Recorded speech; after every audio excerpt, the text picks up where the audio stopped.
ces discrépances si violentes. Et puis aussi, la Fondation Caritas, d'ailleurs cet effort intellectuel, moral, je dirais, est aussi dans une logique de recherche universitaire. C'est long de préparer une thèse, hein. J'en ai même fait 2, donc je comprends ce que c'est, hein, de faire des recherches, et tout en enseignant.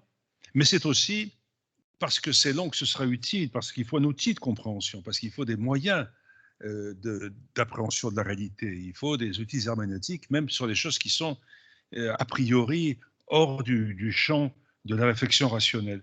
Et donc, il faut élaborer une vision rationnelle et intellectuelle des choses, précisément pour pouvoir ensuite construire des politiques publiques.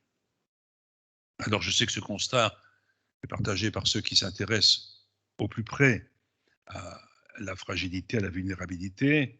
Je pense notamment à nos amis du Secours catholique, puisque c'est à eux que nous devons d'abord créer cette fondation.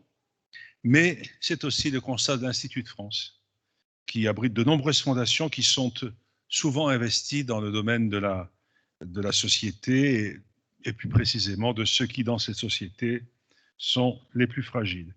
Inutile de vous dire, mesdames et messieurs, nous le voyons avec la mise à distance ce soir d'un certain nombre de nos camarades et amis, inutile de dire que la crise crée probablement et certainement d'autres formes d'exclusion, engendre de nouveaux exclus, et que ce serait le dernier moment à choisir pour arrêter cette réflexion.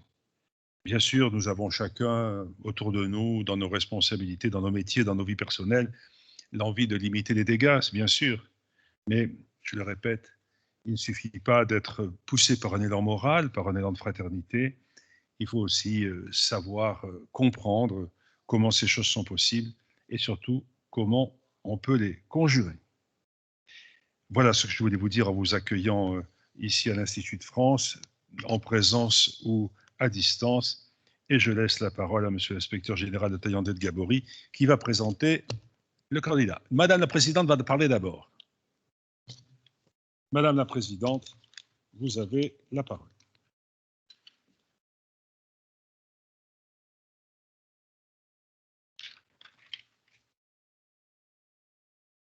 Merci beaucoup, Monsieur le chancelier, pour ces paroles d'accueil tout à fait chaleureuses. Et merci encore de nous accueillir. Merci à l'Institut de France de nous accueillir à nouveau pour ce prix de recherche de la Fondation Caritas, qui témoigne de la longue histoire et la longue amitié entre l'Institut et la Fondation Caritas.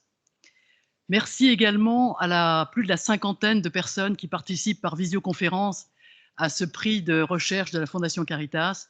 On aurait préféré être tous ensemble ici, mais c'est vraiment très bien que vous puissiez être tous là, en distanciel, mais pouvoir quand même assister à cette remise de prix. En effet, depuis sa création en 2009, le prix de la Fondation de la recherche de la Fondation Caritas s'est imposé comme une sorte de repère au sein comme un important prix au sein des sciences sociales. Et depuis sa création, il y a 14 jeunes chercheurs qui ont été primés, qui ont été récompensés pour leurs travaux. Et Pierre-Antoine Chauvin, ce soir, est le 14e, et j'en profite pour le féliciter chaleureusement. C'est un prix qui est important, ce prix de recherche de la Fondation Caritas. C'est un prix qui est important, d'une part par son montant, 10 000 €, c'est assez inédit dans le domaine des sciences sociales, mais surtout pour la qualité des travaux qui ont été primés.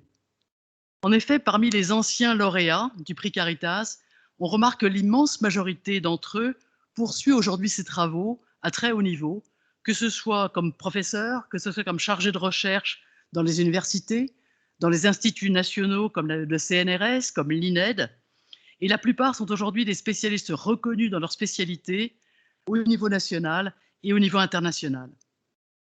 Plus encore, certains d'entre eux, après avoir reçu leur prix, ont totalement intégré la philanthropie comme élément à part entière de leur objet de recherche. C'est le cas notamment de Nicolas Duvou, premier lauréat du prix, que vous avez rencontré également avec une visioconférence également cette année dans les événements Caritas, et c'est également le cas d'Elisa Schell. Cette qualité des chercheurs et des travaux primés On la doit bien sûr à l'exigence de nos processus de sélection des travaux. Et là, je tiens à remercier sincèrement le jury disciplinaire présidé par M. Éric Roussel de l'Académie des sciences morales et politiques, ainsi qu'au think tank La Qualité pour la solidarité, qui est notre partenaire pour l'appel à candidature. Ce prix de recherche, la qualité des sujets et des travaux sont extrêmement importants pour nous, Fondation Caritas, et pour notre fondateur, le Secours catholique, nous qui sommes fondateurs, financeurs et praticiens de la lutte contre la pauvreté. En effet, nous savons bien à la Fondation Caritas que la pauvreté a malheureusement de nombreux visages et la diversité des sujets qui ont été abordés par les différents chercheurs dans les prix de recherche Caritas montre effectivement cette diversité. Formes de logements très précaires, bidonvilles, habitat en camping, parcours d'exil, personnes sans abri, difficultés d'accès à l'aide sociale, et cette année, accès au logement social en région parisienne, sont autant de sujets couverts ces dernières années.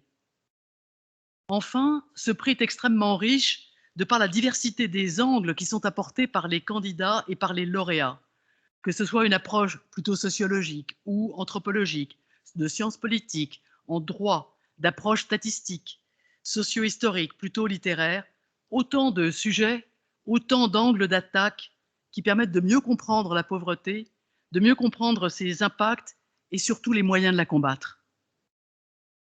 Ce prix est définitivement un outil essentiel pour la Fondation Caritas pour continuer à innover, à nous remettre en question et à toujours chercher la meilleure efficacité pour nos actions et nos financements dans la lutte contre la pauvreté.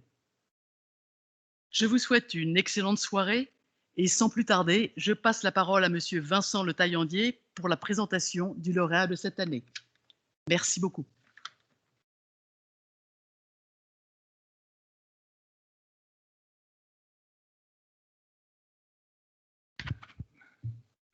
Monsieur le chancelier, Madame la présidente, Mesdames, Messieurs, chers amis, donc quelques mots d'introduction, pas trop long parce qu'au fond, ce que vous attendez, c'est surtout la présentation de Pierre-Antoine, mais quelques mots d'introduction malgré tout sur les conditions de ce choix 2021 et quelques réflexions de côté sur le travail qui va vous être présenté. Donc, comme l'a dit la présidente de la Fondation Caritas, c'est bien un choix d'une recherche universitaire dans la continuité du prix. Il s'agit effectivement d'une sélection, le résultat d'une sélection difficile, une cinquantaine de candidats cette année, comme les autres années d'ailleurs, 14 présélectionnés. Le jury a présélectionné sur ces 14 une shortlist de 4 travaux, thèses, sur lequel il s'est déterminé. Et cette année, donc, le choix s'est fait relativement facilement, malgré tout, sur la thèse de Pierre-Antoine Chauvin, qui a un double label, comme ça a été dit, démographie et sociologie, et même si, c'est vrai, il flirte avec les sciences administratives et les sciences politiques, c'est clair, avec le double label Paris-Nanterre et de l'INED. Je ne vais pas développer les qualités scientifiques qui expliquent ce choix.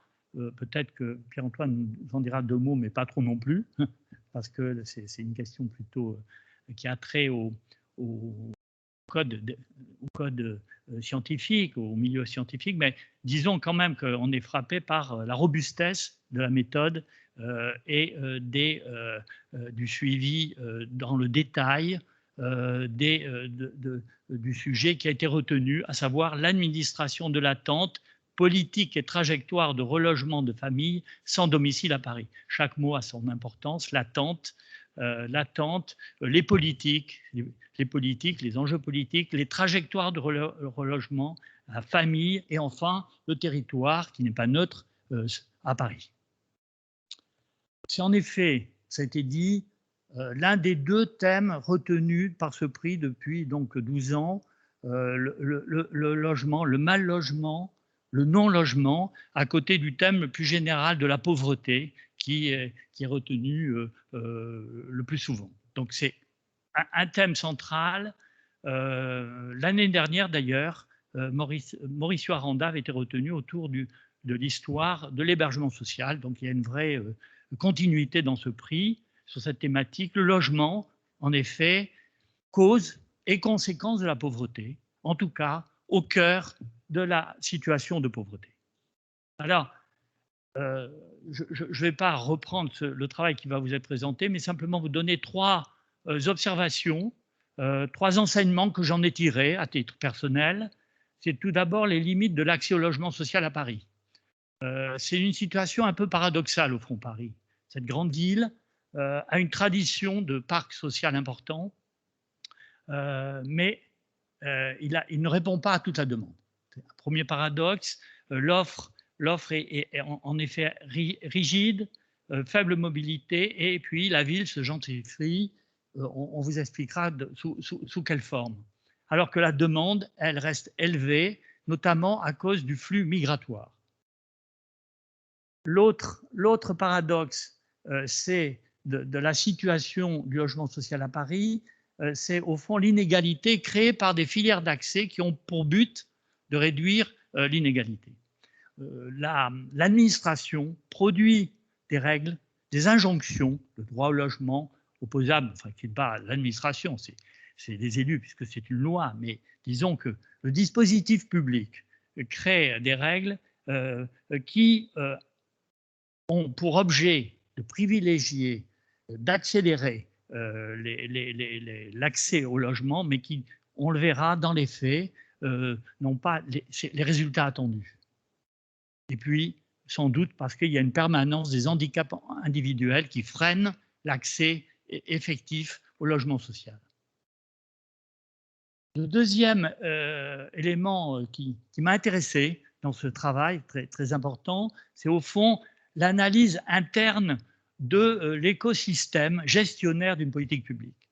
Au fond, on est dans une politique locale, politique à gros enjeux sociaux, politiques, mais qui reste très complexe et relativement opaque, notamment pour les usagers.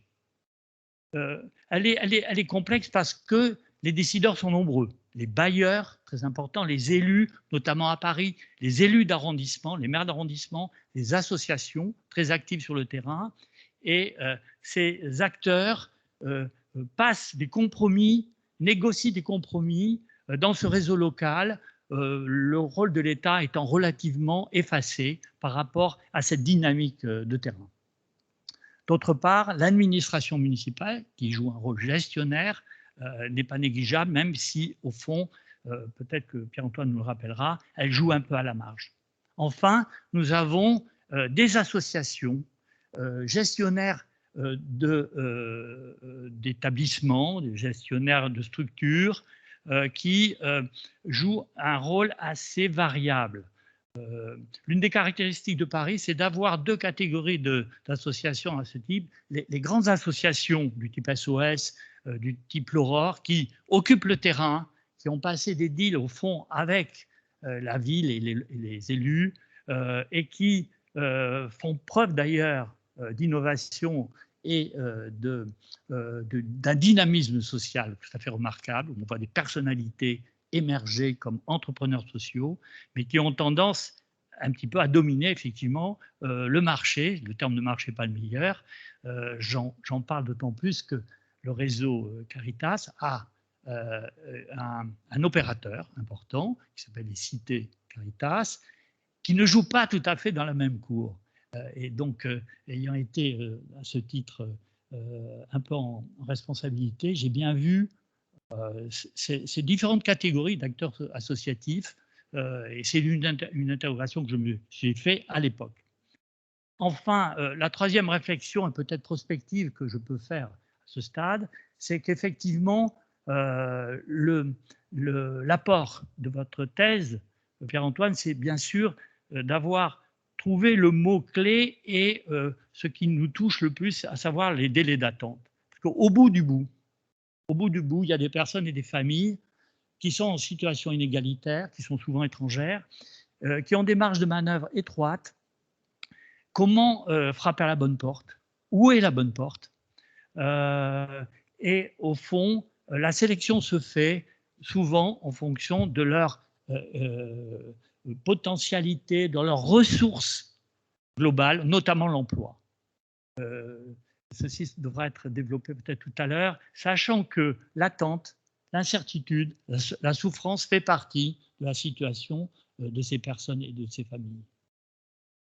Alors, pour terminer, simplement dire que l'avenir du sujet est lié à des arbitrages politiques globaux, mais qui nous intéressent aussi en tant que citoyens, au fond de cette ville, de cette agglomération, à savoir, faut-il densifier cette ville, comment le concilier avec la qualité urbaine, comment l'objectif de mixité sociale peut se concilier avec la gentrification que j'évoquais tout à l'heure, et comment les contraintes foncières et normatives très fortes peuvent se concilier avec un besoin d'augmenter la capacité des résidences sociales.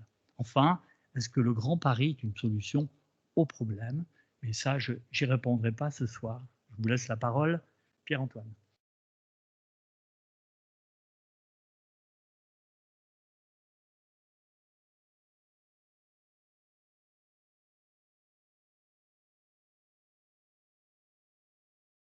Merci à Monsieur de Gaboury pour cette présentation très élogieuse et qui me touche beaucoup.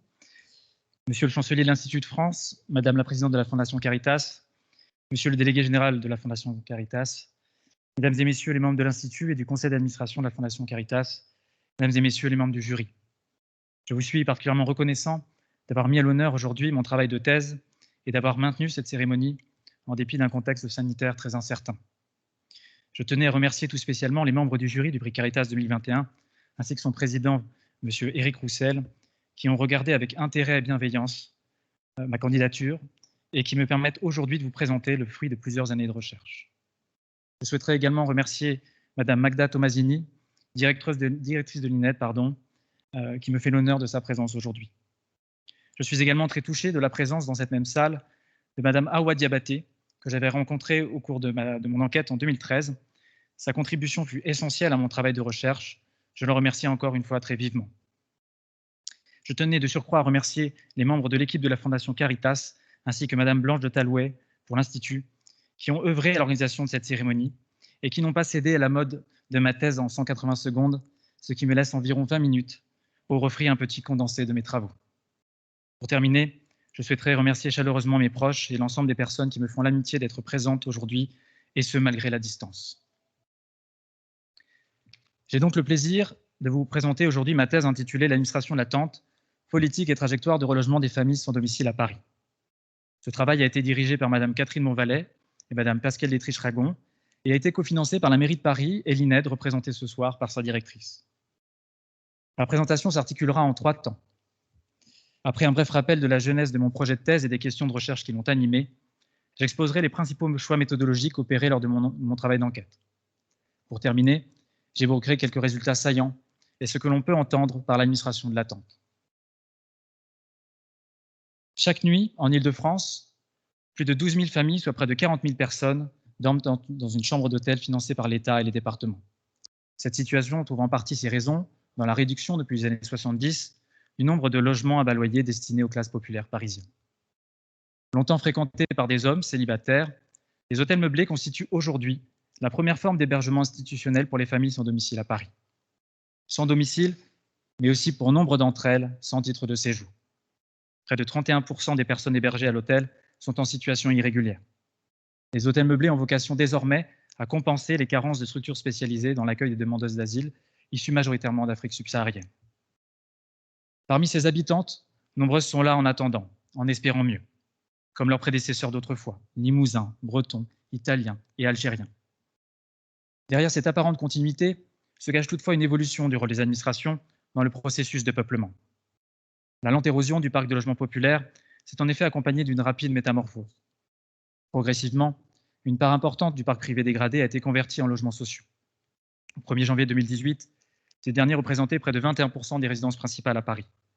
Parallèlement, on a assisté au développement de filières dites prioritaires dans le cadre du droit au logement. Selon mes estimations, ces files d'attente représentent désormais près de 40% des logements sociaux attribués chaque année à Paris aux catégories populaires. L'ensemble de ces évolutions ont conforté l'hypothèse d'une formation de plus en plus administrée de la population parisienne. De ce constat est née ma volonté de poser un regard neuf sur ces nouveaux mécanismes du peuplement urbain. La mise à disposition des logements sociaux ne se fait pas sans conditions et demeure encore aujourd'hui un processus peu étudié, alors même qu'il pèse de façon croissante sur les devenirs résidentiels des classes populaires. Il s'agissait aussi pour moi de répondre aux interrogations de certaines familles elles-mêmes, explicitées en ces termes. Je ne sais pas comment ils gèrent. J'ai beau regarder des émissions à la télévision, je me dis si un jour on peut voir l'arrière, ce qui se passe en arrière-plan des centres sociaux, et aussi de savoir sur quels critères ils se basent, pourquoi elle et pourquoi pas elle, un tel et pas un tel, je ne sais pas. En enquêtant dans les coulisses de l'État social, j'ai ainsi cherché à savoir, ou du moins à mieux connaître. J'ai tenté de restituer le travail de priorisation des candidates effectué par les agents du guichet, travail qui demeure peu accessible au regard journalistique. J'en viens à présent au dispositif d'enquête construit autour de ces premières hypothèses. Mon projet de thèse constituait en tant que tel un défi méthodologique, celui d'observer à la fois l'action publique et ses ressortissants, ici les familles hébergées à l'hôtel par le département de Paris, au titre de la protection de l'enfance. Ce défi impliquait la mobilisation d'un large panel de méthodes permettant de saisir les deux bouts de la chaîne de production de l'action publique. L'entrée par les institutions comportait des phases d'observation dans plusieurs commissions de labellisation des candidates. Mon immersion au sein de la direction du logement et de l'habitat de la ville de Paris permettait également d'assister à la fabrication quotidienne du jugement administratif. Mon enquête a par ailleurs donné à entendre les principaux acteurs qui incarnent l'administration parisienne, agents administratifs au guichet, cadres intermédiaires, hauts fonctionnaires. L'entrée par les administrés impliquait quant à elle la passation d'entretiens biographiques.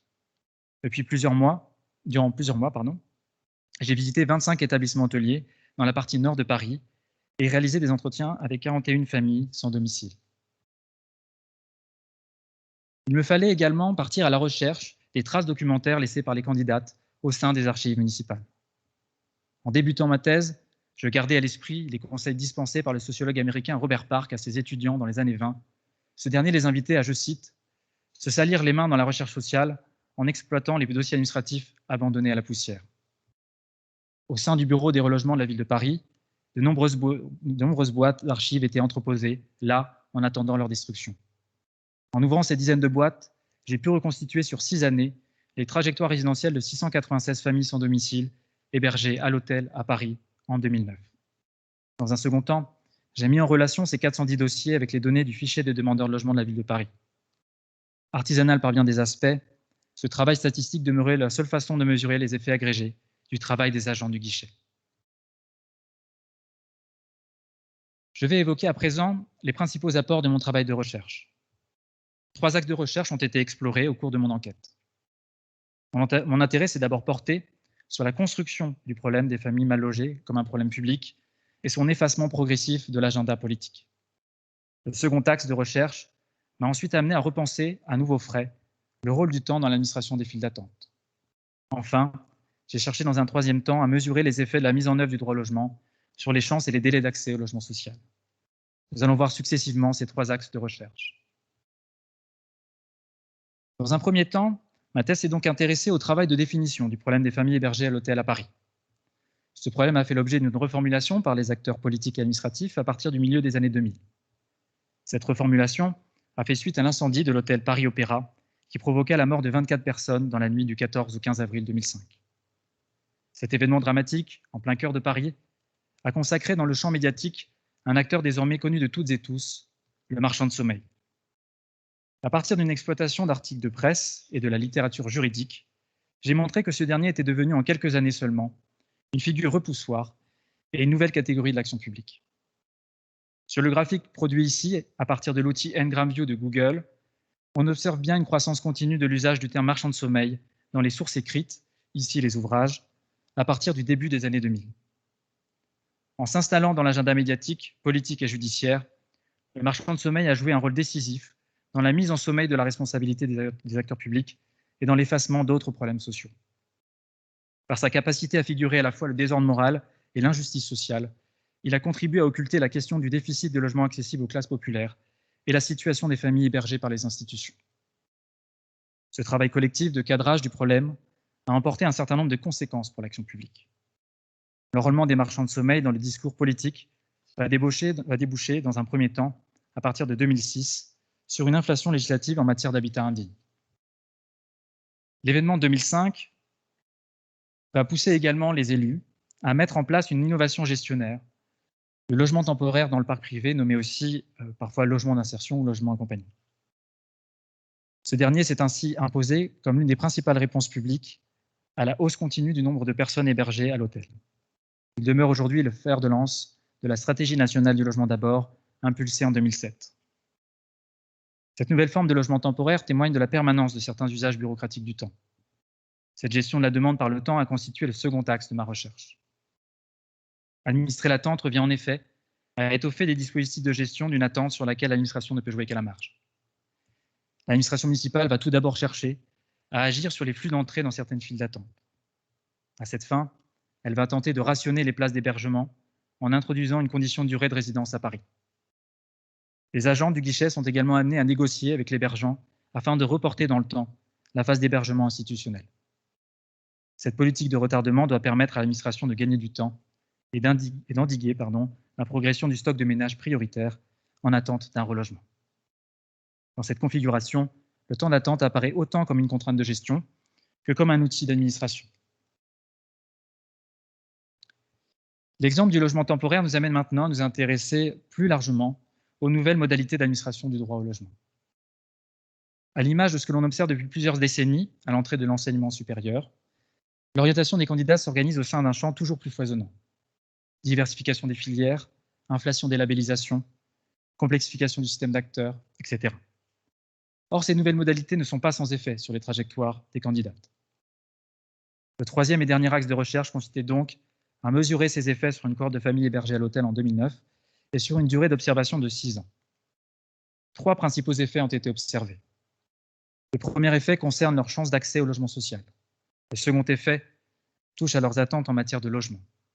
Enfin, le troisième effet porte sur leur délai d'accès au logement social. Dans un premier temps, j'ai pu démontrer une transformation inégalitaire des chances d'accès au logement social. La reconnaissance d'une priorité passe par l'attribution d'un ou de plusieurs labels par des instances composées de représentants de l'État, des collectivités locales, des CAF, etc. Aussi, j'ai montré que toute période d'hébergement à l'hôtel ne conduisait pas systématiquement à la reconnaissance d'une priorité pour le relogement. Durant la période d'observation de mon enquête, près de 17% des familles n'ont bénéficié d'aucune labellisation et demeurent 6 ans plus tard aux marges du droit au logement. Si près de la moitié des familles de la cohorte ont bénéficié d'un relogement au cours des 6 années d'observation, ici en bleu sur le graphique, 31% des familles sont sorties du système d'hébergement et demeurent au port du logement social parisien. 13% se sont même désinscrits du fichier des demandeurs de logement, ici en noir sur le graphique.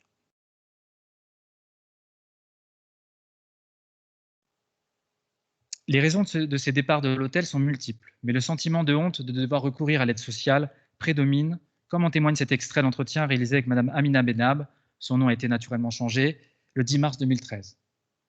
Rentrer dans un circuit social est une chose, en sortir en est une autre. On n'en sort pas indemne. On garde quand même certaines séquelles. Demander de l'aide, ce n'est pas évident. Enfin, on croit que c'est simple. On va voir une assistante sociale, on dit « bah, voilà mes soucis ». Je ne me suis pas senti réellement à ma place. Il y a un moment où j'ai dit « il vaudrait peut-être mieux que je laisse tomber, que je m'en aille et que je me débrouille par moi-même ». Les familles qui tenteront de se débrouiller par elles-mêmes, en se logeant dans le parc privé ou en retournant chez leur hébergeant, cesseront d'être prioritaires aux yeux des institutions. Toute chose égale par ailleurs, les familles hébergées à l'hôtel ont ainsi 4 fois plus de chances d'être relogées que celles qui l'ont quitté et continuent d'espérer à distance des institutions. Tout départ de l'hôtel se paye ainsi au prix d'un déclassement dans la course au logement social.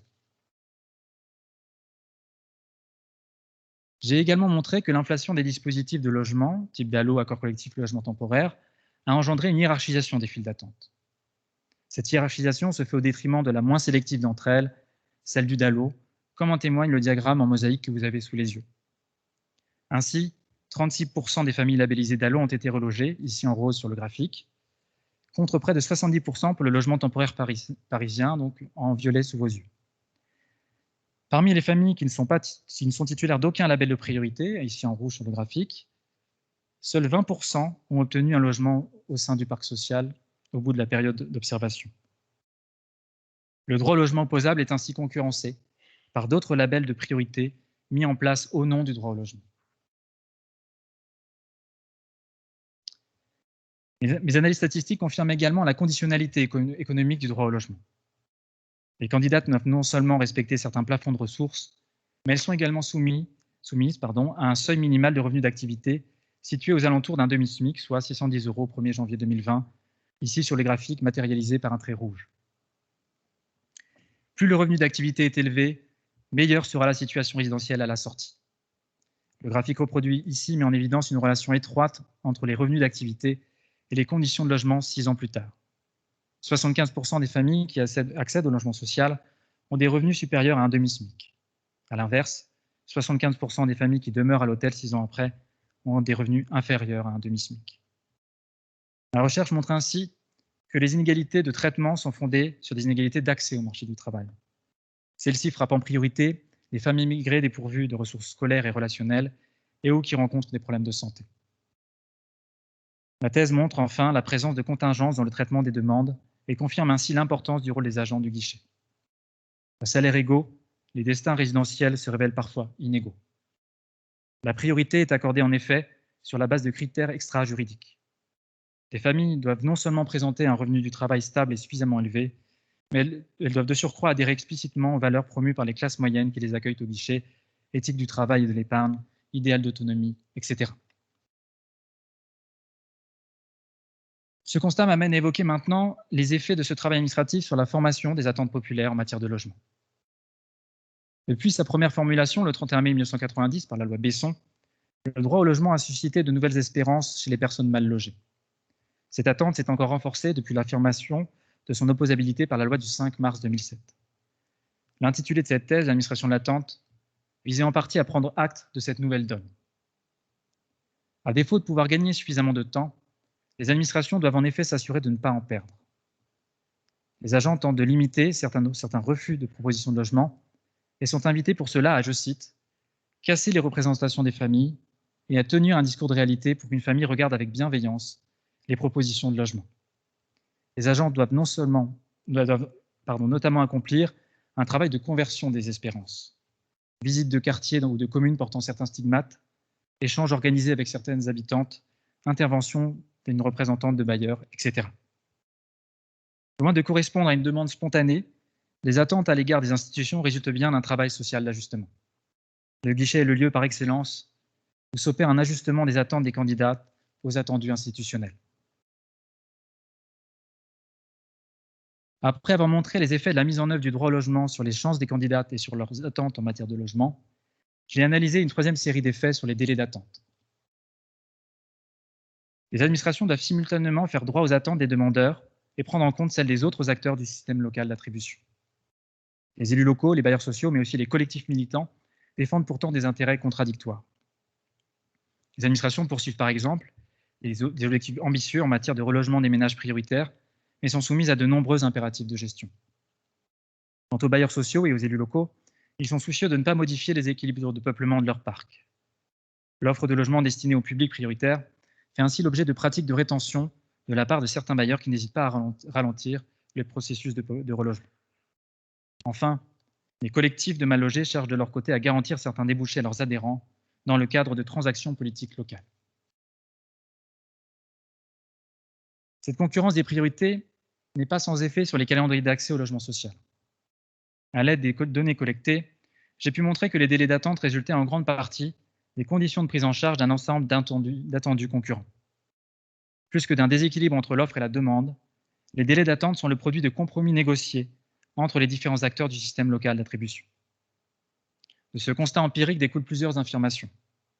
Non seulement les publics dits prioritaires ne le sont pas systématiquement au moment de l'attribution, mais une part importante de ceux qui ont été relogés subissent des durées d'attente équivalentes, voire parfois supérieures à la durée moyenne d'accès au logement social, soit environ 4 ans. Ce constat mérite toutefois d'être affiné et devra faire l'objet de travaux ultérieurs. La mesure actuelle de la durée moyenne d'attente à Paris ne prend en compte ni le type de logement social, ni sa superficie, ni encore la catégorie socio-professionnelle des postulantes. À cet égard, un des défis pour l'action publique réside dans l'amélioration de la qualité des données en matière de mesure de l'attente. La conservation des données au-delà d'un délai de 5 ans constitue sans doute l'une des conditions sine qua non. En guise de conclusion, ma thèse pourrait être lue comme une invitation à repenser le rôle des administrations dans la mise en œuvre du droit au logement. Elle montre notamment que l'administration de l'attente ne se réduit pas à une simple gestion de la pénurie, mais revêt la forme d'une coproduction des délais et d'une lutte entre les acteurs pour imposer leurs propres critères d'attribution. La portée juridique du droit au logement s'est ainsi effacée progressivement devant un ensemble de priorités gestionnaires qui entrent en concurrence. Davantage que des coupes-fils, les filières prioritaires sont des files d'attente autonomes, régies par leurs propres règles et leur propre calendrier. Ma thèse montre ainsi que l'organisation du système local d'attribution en filière génère des inégalités en matière d'accès au logement social. Pour clore cette présentation, je voudrais citer à nouveau Madame Amina Benab, rencontrée le 10 mars 2013 à l'hôtel Cyrano, dans le 11e arrondissement de Paris, et qui y résidait depuis bientôt 3 ans, avec son unique enfant. Un logement, c'est un droit. Ça l'est devenu pourquoi? Parce qu'il y en a de moins en moins. Voilà pourquoi c'est devenu un droit. Un logement, ce n'est même plus un droit au logement, c'est un privilège de logement. Je vous remercie de votre attention.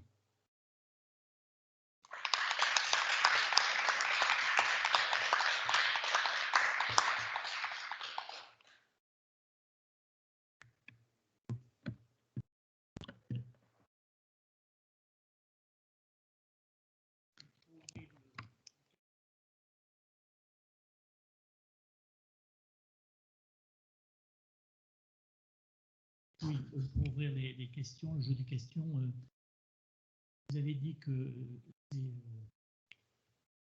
596 qui suivi était nationalité française, étrangère. Enfin, est-ce que vous pourriez préciser un peu la spécificité de l'accès pour des étrangers dans ce parc? C'est ouvert, c'est pas ouvert? Et en parler et dire que c'est un problème spécifique. On parle du parc de logements sociaux, hein, c'est bien ça. D'accord. Est-ce que je réponds maintenant? Peut-être c'est mieux de... Oui, oui, tout de suite. Question par question. Oui, c'est ça. Alors, comme sur la question des délais d'attente, il existe vraiment très peu d'études qui ont porté leur regard sur cette question, notamment des discriminations à l'entrée du parc social, discriminations basées donc sur l'origine. Un travail qui date de 2012, réalisé par des économistes, a montré qu'il y avait, lorsqu'ils ont essayé de mesurer les discriminations à l'entrée de ce parc, on notait effectivement une part relativement importante prise par cette discrimination et un effet de sélection à l'entrée qui se fait en défaveur des personnes d'origine immigrée, malgré leur régularisation. C'est-à-dire a posteriori, même post, évidemment, puisque pour accéder au logement social, il faut être régularisé. C'est une des conditions principales. Ce que l'on constate, c'est que les personnes, même après leur régularisation, font face à un mur et restent bloquées à l'entrée du parc social. Principalement, voilà ce que je peux dire sur cette question des discriminations à l'entrée du parc social. Elles ont été démontrées, en tout cas on a commencé à le démontrer en 2012, les économistes l'ont fait, mais très peu d'études portent spécifiquement sur cette question aujourd'hui. Vous-même dans votre travail, qui est quand même un travail très fin, vous avez descendu détail, et identifier ce problème ou pas? Alors, pas du tout dans le cadre de cette enquête, puisque les personnes qui composent cette cohorte sont à quasiment 100% des personnes issues de l'immigration, c'est-à-dire qui sont primo-arrivants sur le territoire français, mais aussi descendants d'immigrés. Il y a parfois certains écarts entre des primo-arrivants et des descendants d'immigrés que l'on peut observer, mais ma thèse sur ce point est insuffisante pour pouvoir en conclure une discrimination spécifique portant sur les personnes primo-arrivantes. Oui, une question. Alors, moi, j'étais très intéressé par cette idée de concurrence des files d'attente, qui est quand même la clé de votre réflexion. Même si c'est hors de votre champ, est-ce que vous pensez que vous auriez une analyse très différente si vous cessiez d'avoir comme lieu de critère Paris et une autre grande ville de province, voire une ville moyenne? Moi, j'étais maire d'une ville moyenne, et nous avions mis en place des dispositifs précisément pour éviter ça. Une espèce de guichet unique avec la commune, et donc j'étais aussi président de la commune, c'était pratique. Je m'entends avec moi-même, enfin, on avait fait une sorte de guichet unique avec les offices de HLM, avec des bailleurs privés. Et donc, alors évidemment, les masses qui arrivaient étaient tout à fait différentes, mais enfin tout de même. Et nous avions, au fond, contourné le problème. Donc ma question est, alors, sans parler des villes moyennes, je pense une grande ville comme Bordeaux, Marseille ou Lyon, est-ce que vous auriez, à votre avis, un résultat différent de votre enquête? C'est une question qui, pour l'instant, qui restera peut-être sans réponse cette fois-ci. En tout cas, c'est une invitation à reproduire ce type d'enquête dans d'autres contextes urbains, effectivement, à Bordeaux par exemple, mais à Lyon ou à Marseille aussi, qui est un terrain très spécifique. L'idée de construire un guichet unique pour contourner ce problème est sans doute l'idée majeure, la clé notamment spécifiquement à l'échelle métropolitaine. C'est-à-dire qu'il faut, dans le contexte parisien, il faut raisonner autrement. Alors c'est un lieu commun de le dire cela, mais il faut raisonner à l'échelle métropolitaine et créer une seule filière, un guichet unique à l'échelle métropolitaine pour éviter justement cette dispersion des files d'attente et cette hiérarchisation que j'ai pu démontrer dans le cadre de cette thèse.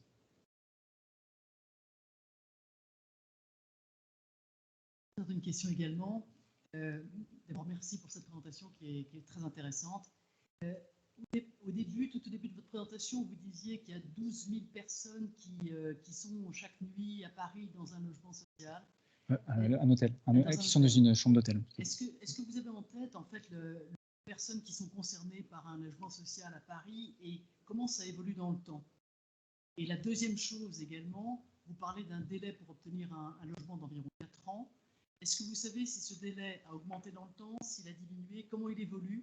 Comment évoluent en fait les classes de personnes qui s'adressent aux administrations pour avoir un logement? Alors là encore, merci pour votre question et vos éloges. Alors là encore, c'est une question qui est un appel à multiplier les enquêtes sur ces questions, puisque sur la question des délais d'attente, à ce jour, aucune étude n'a été véritablement menée, aucune étude exhaustive n'a été menée sur cette question. Et c'est un point d'interrogation, même après mon travail, qui demeure entière. C'est une question vraiment qui demeure entière sur la question spécifiquement des délais d'attente. Et son travail est aussi une invitation pour les pouvoirs publics à financer des enquêtes sur ce point spécifique des délais d'attente que j'ai tenté de mesurer dans le cadre de ma thèse. Sur la question des flux en fait, d'entrée de demandeurs, ce que l'on peut dire peut-être, c'est que le parc de logements parisien est composé de près de 250 000 logements, donc logements sociaux, tout type de logements sociaux confondus. Ce que je montre, c'est la difficulté pour les classes populaires et immigrées de pouvoir se faire une place à Paris du fait d'un déficit de logements très sociaux, c'est-à-dire un segment permettant d'accueillir les classes populaires, qui reste malgré tout la portion congrue et qui devrait être, notamment les pouvoirs publics, devrait à terme augmenter cette part au sein du volume global de logements sociaux. Pour les grandes masses, peut-être, dont 250 000 logements sociaux, c'est aussi 250 000 candidats et candidates qui se présentent aux portes de ce parc. Donc un problème, on voit ici, majeur, avec aussi une difficulté supplémentaire, c'est que le logement social est devenu maintenant, depuis plusieurs décennies, ensuite la fin du parcours résidentiel, notamment pour les classes populaires. Les classes populaires accèdent de moins en moins, en tout cas notamment les classes populaires immigrées, accèdent pas forcément au parc, à la propriété, ni au parc privé qui s'est fermé aussi devant elles. Donc il y a cette difficulté pour les personnes. Donc, le logement social était caractérisé à une certaine époque par une rotation relativement importante, avec une fluidité. Le logement social était un sas pour certaines classes populaires. Aujourd'hui, il est devenu le couronnement d'une carrière résidentielle, la fin d'un parcours résidentiel, ce qui empêche cette rotation et donc un renouvellement du peuplement de ce parc, avec le maintien dans les lieux donc, des personnes qui en ont besoin.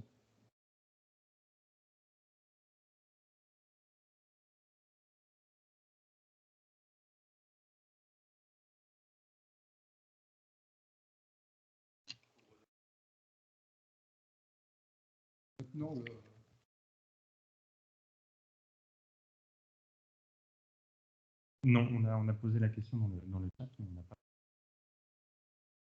Alors, donc, pour ce temps-là, à minima, on a épuisé les. Merci à vous.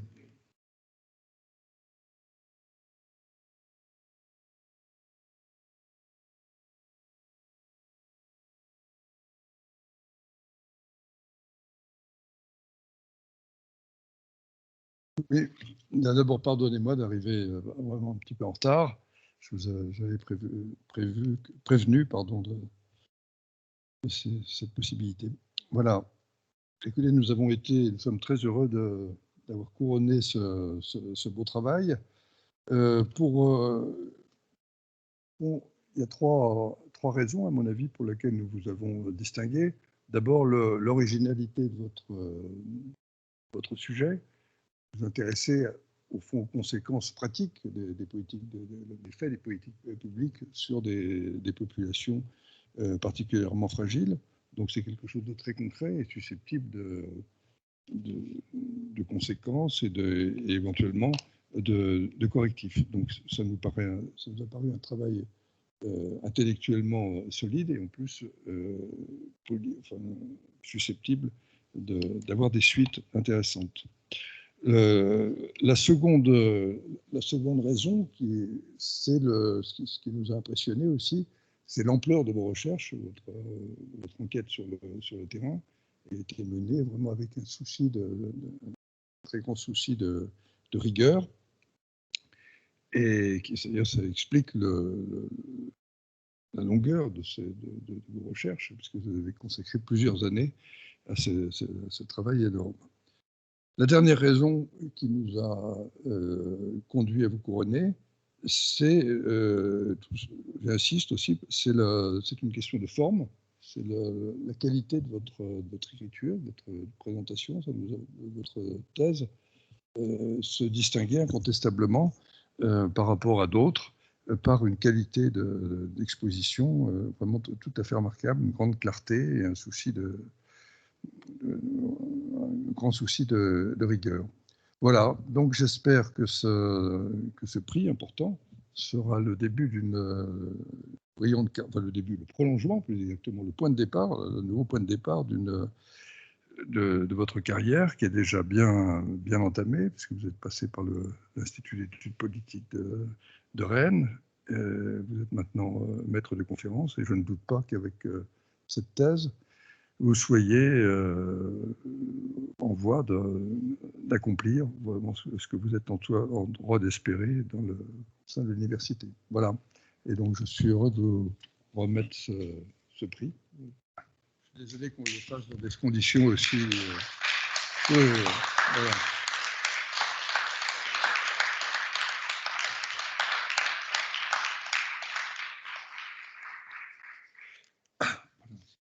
Merci. C'est très bon. Vous faites toujours des photos? Il faut enlever votre masque. Dispense.